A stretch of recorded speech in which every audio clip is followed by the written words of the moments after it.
नमस्कार, आप देख रहे हैं न्यूज़ 22 लाइव में प्रवीण बोथ। दोस्तों, आपको पता होगा या नहीं होगा तो मैं आपको बता दूं कि यूपी में प्रधानमंत्री ने सहायता राशि दी है। क्या आपको मिली? अगर नहीं मिली हो तो तुरंत जाइए और सेवा का फ़ायदा उठाइए, क्योंकि 15 करोड़ गरीबों को भोजन उपलब्ध कराया था। लॉकडाउन में 15 करोड़ गरीबों को भोजन उपलब्ध कराया था, वो आपने सबने खाया है। और राज्य की 3.25 करोड़ गरीब जनधन खाते में 5,000 करोड़ रुपए ट्रांसफ़र किए। ये प्रधानमंत्री ने अपने ट्वीट में बताया कि हमने 15 करोड़ तो लॉकडाउन में खाना उपलब्ध कराया और फिर 3.25 करोड़ गरीब जनधन खाते में 5,000 करोड़ रुपए ट्रांसफ़र किए। तुरंत जाइए बैंक से निकालिए, आपके अकाउंट में पैसे आए होंगे जनधन खाते में। अब देखा जाए तो यूपी की आबादी है वो 23 करोड़ है और प्रधानमंत्री जी ने 15 करोड़ गरीबों को खाना खिलाया। 23 करोड़ आबादी है और 15 करोड़ जनताओं को खाना खिलाया, यानी कि यूपी में आधे से ज़्यादा जनता है वो गरीब है। क्योंकि 23 करोड़ में 15 करोड़ को खाना खिलाया, मतलब 60-65% गरीब है यूपी में। देखा जाए तो 15 करोड़ यूपी में गरीब है, जिसने जो लॉकडाउन में खाना खिलाया था प्रधानमंत्री जी ने। अब 3.25 करोड़ लोगों के खातों में पैसे आएंगे, महिलाओं के खाते में। 15,000 करोड़ में से 3.25 करोड़ उनके खातों में पैसे आएंगे, बाकी के नहीं आएंगे। अब देखा जाए तो 15 करोड़ जो गरीब जनता है उनमें से 3.25 करोड़ के ही जनधन खाते बने हुए हैं, बाकी के नहीं हैं महिला प्रधान में। अब ये नहीं पता कि ग्राउंड रिपोर्टिंग यूपी की क्या बताएगी और क्या नहीं बताएंगी, वो हम आपको जल्दी अगले वीडियो में बताएंगे। क्योंकि देखा जाए तो जब 15 करोड़ लोगों को लॉकडाउन में खाना खिलाया है और बस से भी सेवा उपलब्ध कराई थी, जो लॉकडाउन में जो पैदल घर जा रहे थे उनको भी घरों तक पहुंचाया है प्रधानमंत्री जी ने और योगी जी ने। ये भी सही मान सकते हैं कि यहाँ खिलाया होगा खाना और 3.25 करोड़ खाते में पैसे भी पहुँचाएँगे। 5,000 करोड़ को जो जनधन राशि में जनधन खाते में जो पैसे पहुंचाएंगे। और बड़ी बात तो ये है कि यूपी में रोज़गार बहुत शर्मसीमा पर है।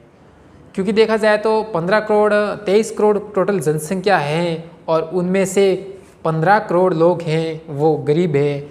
वो प्रधानमंत्री ने या राज्य सरकार ने उनको खाना खिलाया था। तो मान लो 65% भूखमरी से जी रही है यूपी की जनता, बाकी तो ऐशो आराम से जी रही है। देखा जाए तो पेट्रोल और डीजल का वो तो भाव, पेट्रोल खरीदो या फिर डीजल खरीदो वो एक ही बात है। या गाड़ी में अब अपने ट्रैक्टर में पेट्रोल डालो, पेट्रोल डाल के चलो या फिर डीजल डालो, एक ही बात है। क्योंकि 80 रुपये पेट्रोल के भी हैं, डीजल के भी हैं, लेकिन कुछ पैसे हैं वो डीजल के ज़्यादा हैं। अब देखा जाए तो बुआई का मौसम है, बरसात हो रही है, तो खेतों की निराई गुड़ाई नहीं हो पा रही है किसानों से, क्योंकि वो अपना खुद का ट्रैक्टर होता है। तो वो डीजल इतना महंगा हो गया है कि चलाए तो आखिर कैसे चलाए। वो आने जाने के लिए किराया दुगना हो गया है। हम बस से जाए, जैसे मैं पहले यहाँ दिल्ली आया था तो 600 रुपये किराया था, अब वापस जाने के लिए हमें 2500 रुपये बस को देना पड़ेगा। तो अब सोचिए, किसान मजदूर एक गाँव से दूसरे गाँव कैसे जा सकते हैं। जहाँ 10 रुपये किराया था वहाँ पर 25 रुपये हो रहा है, जहाँ 25 था वहाँ पर 60 रुपये किराया है। इस तरह से लॉकडाउन में लोग बेरोज़गार हो गए, उनके पास पैसे नहीं है, न खाने के पैसे हैं और न ही कुछ खेतों में बुवाई करने के पैसे हैं, न ही अपने यातायात साधनों में डीजल डालने के। अब सोचिए, जब इन 3.25 करोड़ हैं वो जनधन खाते में अपने पैसे आएंगे महिलाओं के, तो जहाँ महिला के जनधन खाता नहीं बना हुआ, जहाँ पुरुषों का जनधन खाता बना हुआ है, तो पुरुषों को पैसा नहीं मिलेगा। अगर घर के 2 मुखिया होते हैं, पुरुष और महिला, तो दोनों के खातों में 50-50% ही आप डाल सकते थे।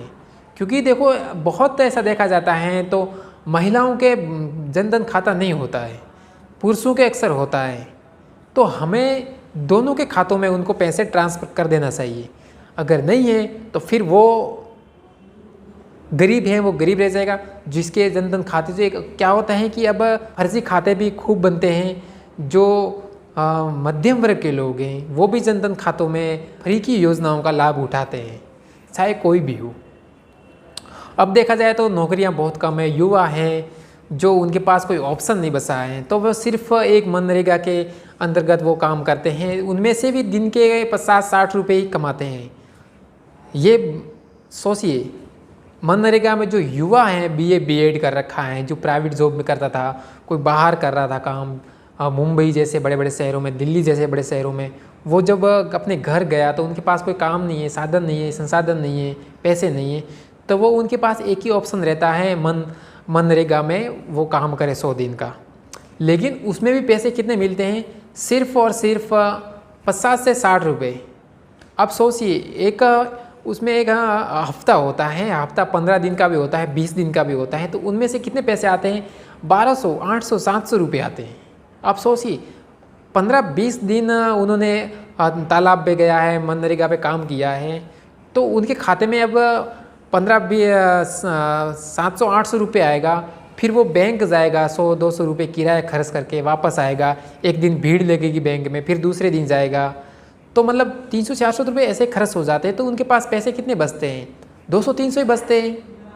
तो सोचिए, अब वो हमारे देश के किसान मजदूर वर्ग कैसे गुजारा कर सकते हैं, आपको सोचना है। अब हम रिपोर्टिंग ज़रूर बताएंगे कि यूपी में 3.25 करोड़ जनधन खाते में पहुँचे या नहीं पहुँचे, ये हम आपको अगले वीडियो में ज़रूर बताएंगे। शुक्रिया दोस्तों, हमारे चैनल को ज़रूर सब्सक्राइब करिए ताकि अगली वीडियो आएगी तो आपको तुरंत पता चल जाएगा। और हाँ, बेल आइकन भी ज़रूर दबाएं ताकि हमारी वीडियो आएगी तो आपको पता चलेगा। शुक्रिया दोस्तों।